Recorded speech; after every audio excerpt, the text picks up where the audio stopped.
Hello, and welcome to Book Circle Presents The Cavalry Cycle. I'm Earl Wyenberg. This time we continue our reading of Tamer of Horses. Danny and his classmates found Fletcher in conference with the other captains. They joined the respectful audience around them.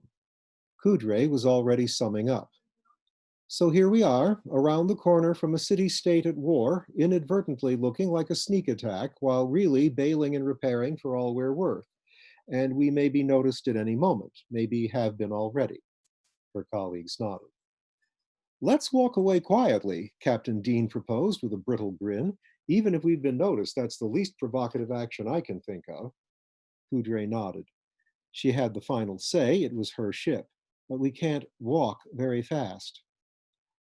I suggest a saunter up the coast, said Elaine, pointing toward the north.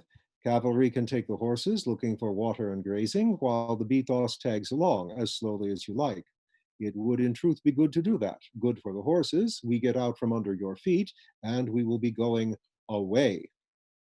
Yes, agreed Fletcher, and I think we should explain ourselves. Assume we have been spotted. I think we have, or soon will be. Send someone to talk to them. Tell them we're explorers.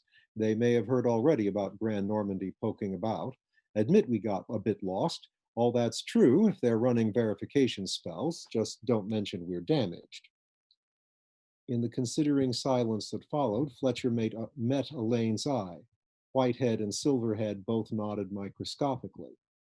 A couple of old plugs won't look very threatening, Fletcher went on, and we have enough authority to represent the expedition. Elaine and I could wade around the point. You underestimate yourselves, and you leave Dean to manage all your pony boys if anything goes wrong, Coudray replied. Thank you, but no. My circus, my monkeys. I'll send a couple of my people. Yes, explaining is good if we're spotted. Serious disagreement? She looked at Dean, who had not yet opined. He shook his head. Very well, then. They discussed practicalities for a few seconds, then started giving orders. Looks like you're satyr liaison, Fletcher said to Charlie Horse. Go back and ask them what they can tell you about the forest and the north coast. Yes, Mr. Bryce?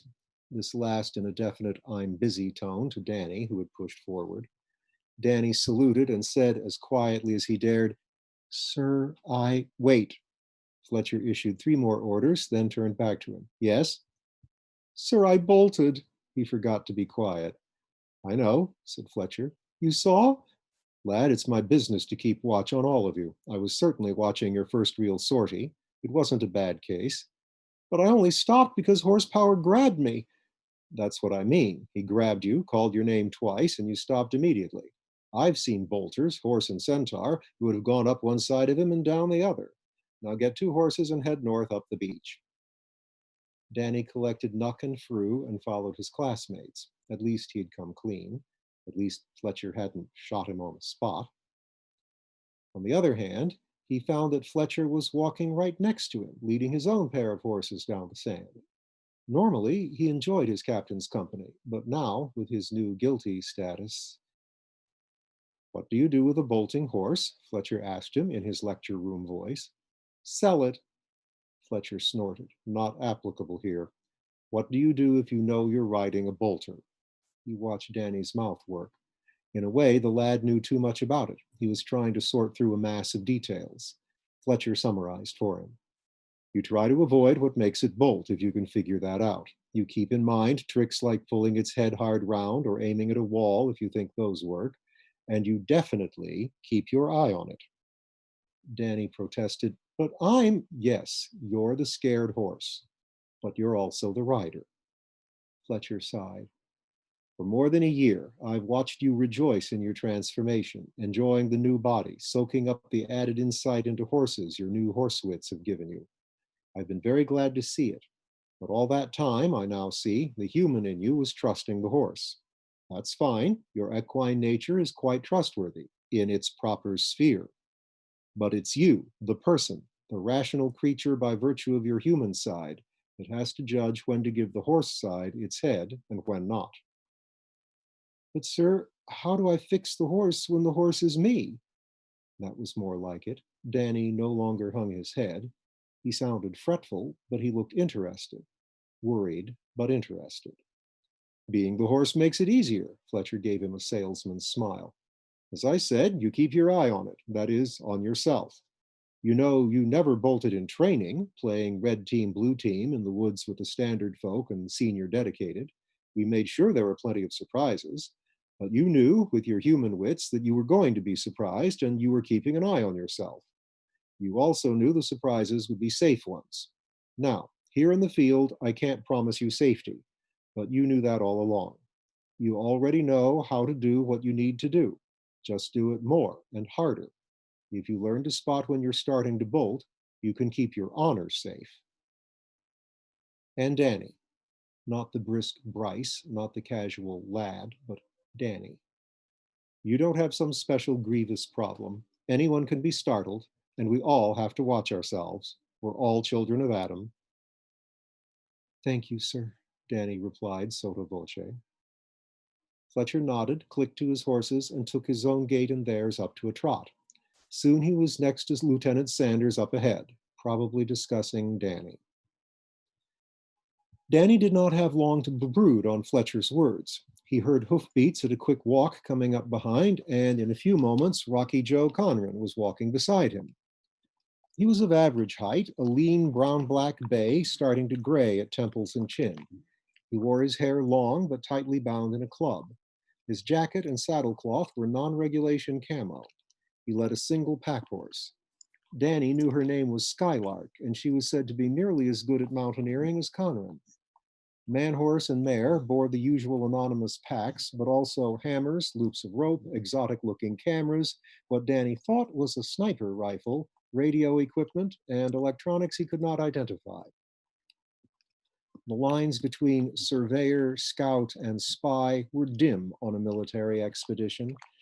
Rocky Joe Conran danced across them like a dressage champion. Though he had never put it to himself this way, Danny collected heroes. First, certainly, was his big brother Ed, up on hooves a few years before, a bigger, brawnier, altogether more impressive version of Danny himself, giving him a target to shoot for. More recently, there were his teachers and classmates. Danny had added Fletcher to his pantheon for being wise, Horsepower for being a good friend, Charlie Horse for being educated, and so on. Danny loved to admire. He'd been excited to learn that Rocky Joe Conran was going to be on the expedition. Here was a hero ready-made. He had hoped to talk with him, but not now. He started to give a polite little nod. I saw, Conran said. Already pale, Danny paled more. I'm sorry, sir. I won't. I know. He choked, unable to think of anything to say, unable to make any promise when he could not trust himself to be able to keep it. He did not dream of making excuses. Ever hear of the hot and cold treatment? Conran asked. Good cop, bad cop? He did not wait for a response. Well, I'm the cold water, the bad cop. I know Fletcher, and I heard some of what he said. He did not tell you enough because he's nice. The word sounded like an accusation. I am here to tell you to get a grip. You can never repeat that performance. Bolting gets ingrained in you fast. Stop it now, or you'll be a danger to yourself and all your mates, and the best you can hope for is to be a pack horse that can load itself and say, yes, sir. You have no more chances. Oh, you might have a chance with the brass because we're expensive and they'll be slow to throw you away or shoot you, or with Fletcher because he's soft. But you cannot afford to believe for one moment that you have another chance with yourself. Conran delivered this speech in a clear, flat voice facing forward. Only now did he turn to look at Danny, expecting to see a downcast face, blood red with shame. Danny stared straight ahead, his face still white. He wobbled slightly as he walked. Conran had never heard of someone fainting with humiliation. The shaft had gone deeper than he expected, but he continued, some people say anyone can bolt with the right bad luck. Maybe, but most never find out for sure. They're lucky. If he stopped, he heard a high, faint buzzing. Lieutenant Jennifer Inovino and her friend, Lieutenant Adelaide Fortin, perched on the edge of the inflatable landing craft, sitting at attention, standing at attention not being an option for mermaids. Captain Coudray concluded her instructions to them, then allowed herself a moment of mere chat. Did you know Elaine and Fletcher wanted to go? Fletcher said they were too old to look alarming. But can you see the two of them splashing up out of the water looking like Neptune's uncles? Jenny smiled. We'll try to be placating. They're like the war horse in the Bible, I think, said Adelaide. When he heareth the trumpet, he saith, Ha ha, and off to the battle. Oh, I don't think they're impulsive, Coudray answered, not in the least. But this is a Navy problem, and I think you two will make a better first impression as long as you change before surfacing. Captain, are you asking us to use feminine wiles? Jenny asked, grinning. Coudray cocked an eyebrow back. You just look less intimidating than my 7-foot half-ton colleagues. And I have confidence in your negotiating skills, nor do I have any idea what sex ratio you're going to find around that spit or how susceptible the men will be. But sure, if deploying a while or two looks profitable, go for it. Now, one more check for my peace of mind. Walkie-talkies, derringers, knives, skirts, belts. The mermaids rummaged in their backpacks, touching each sealed pack in turn and answering check. Check, Coudray answered. Then as long as she heard a high, faint buzzing. A hexagon of black dots lifted over the ridge between them and the city. Damn, go, go, make waves! The mermaids wriggled into the shallow waters and vanished. Coudray watched their ripples fade into the waves. Notre Dame Stella Maris, help them, help us, she sighed, then pulled out her binoculars and studied the specks. For the moment, they held obligingly steady. She saw big drones, more than a meter across, she thought, though it was hard to judge size. They were thick metal squares with a rotor at each corner and a gun hanging from the underside. Fuddle, she swore. Coudray au collège, she said on channel 1 of her walkie-talkie, speaking French rather than Chenelaise in case the drones were listening. An analog of Calais, she had decided, was likelier to understand French than any other language she had, and if the Calesians were now listening, she did not want to seem to be talking secrets. Dean, Fletcher, Elaine, came the replies. Voyez-vous les drones? See the drones? They did. Je veux rester stable. Marchez ne courez pas, d'accord? I want to hold steady. Walk, don't run. Agreed? She considered that this was still a Navy matter, so she was top captain. They were here to repair and supply the Bifos, not to launch the expedition. But if they all just agreed, that was so much better. Dean, agreed. Fletcher, certainly. Elaine, playing to the audience. Why should we run? It's not like we were guilty of anything. Where are you, gentlemen? Handing Calais their position, as well as informing herself, another gesture of candor. Fletcher, at the edge of the forest to the north. Dean, a few dozen meters east of you. She could see him on horseback. He lifted a hand. Elaine, east and north of you, Dean, with my students. Students, that was good. She saw him once he reared and waved. I'm going to face the drones and hold up my hands, she announced, then did.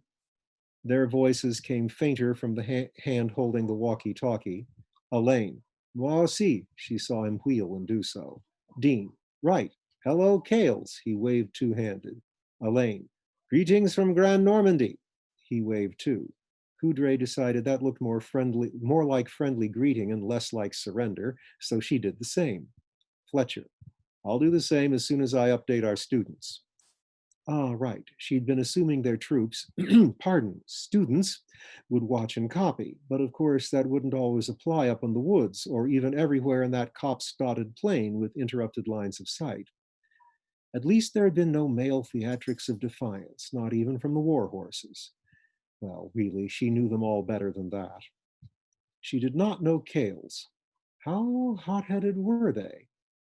Here she was with her charges discovered in what looked very like a sneak attack, especially to people already at war. She hoped they appreciated the show. Kales was not listening. For years, all their radio broadcasts had been scrambled, as had been those of the Tongiens and their enemies before them, and the enemies before them. They did not think to bother eavesdropping. They were watching, of course, through the drones. They saw the landing party and the riders, and what looked like riders at first glance, and a white sailing ship that looked more or less elvish to them. This was not a recommendation. There were elves and elves. A few people in Cales had heard of Grand Normandy as some group of old Moyentere exploring, trading, and raiding in the upper plains, according to the tale, but none of them were among the droneurs directing the drones. It would have made no difference. They saw some people waving, but that could easily be misdirection. Danny and Conran turned and stared at the hexagon of buzzing specks. Their horses lowered heads and twitched ears, not liking the sound. Drones are approaching from the city. Fletcher's voice crackled from the walkie-talkies at their belts. Continue as you were. Walk. Do not run. Continue walking north, he then repeated. They turned back, obeying. Danny felt Conran's eyes on it. He would not bolt. He did not even feel like bolting. He was almost grateful to the hovering, whining guns. They distracted from the bigger worry that a wave of panic would come over him and he would find that he had bolted before will or reason could act. A few score meters ahead, he saw Fletcher at the edge of the forest, arms raised, waving, signaling over here, but he was looking up, signaling the drones. The satyrs had no walkie-talkies. It is doubtful they would have listened anyway. They ran almost silently on bare, unhoofed feet, and for some reason did not yell in their panic this time, perhaps from an unconscious fear of attracting the drone's attention. They surprised Danny about as much as they had the first time. Suddenly, they were racing past him, making for the forest. He reared.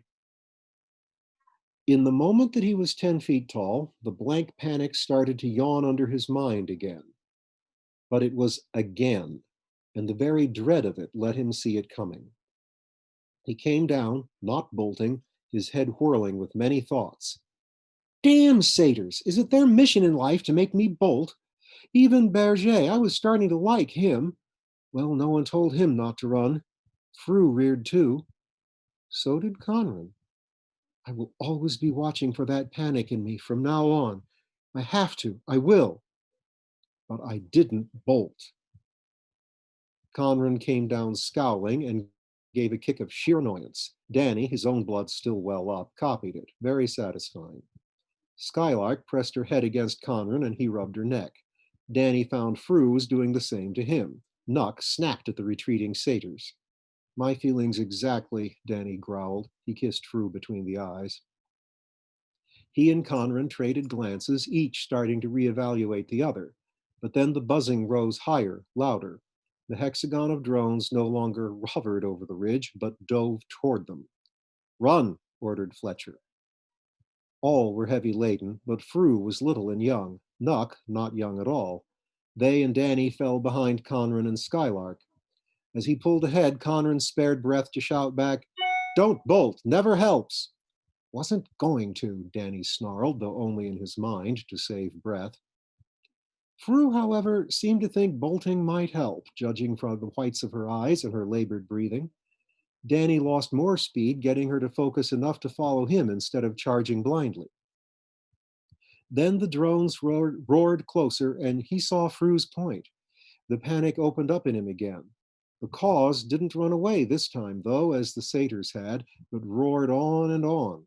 So the grip of his will had to go on and on. Both preoccupied, he and Fru plowed into a bush, a big one about the size of the two of them together. He lost the horse's leads. Fru was plunging and squealing. In another kind of panic, he snatched and fumbled for her lead, got it, then looked for Nuck. He stood to one side, jigging and prancing in place, huffing and impatient, waiting for Danny to take back his lead. Oh, Nuck, Danny wailed, you're more grown up than I am. Nuck just blew at him and looked impatient. Danny grabbed the other lead and started forward, then stopped. The infernal buzz was steady now. While he wrestled with the bush, the hexagon of drones had flown over, unfolded, and formed a line between him and the woods. There was no sign of Fletcher. Conran and Skylark were vanishing into the trees. He looked behind. The forest didn't start in a clean line. There were little spinneys and copses at its skirts now behind him. Nor was he the only one cut off from the woods. There was Carlin with Terrell and a pack horse. There was Horsepower, Dira's brother, with two horses. There were mounted standard cavalry folk and one afoot, all with horses. There were others, probably Navy folk, at the landing site on the beach. And we will learn how Danny and his compatriots cope with being cut off from escape by a fleet of drones next time.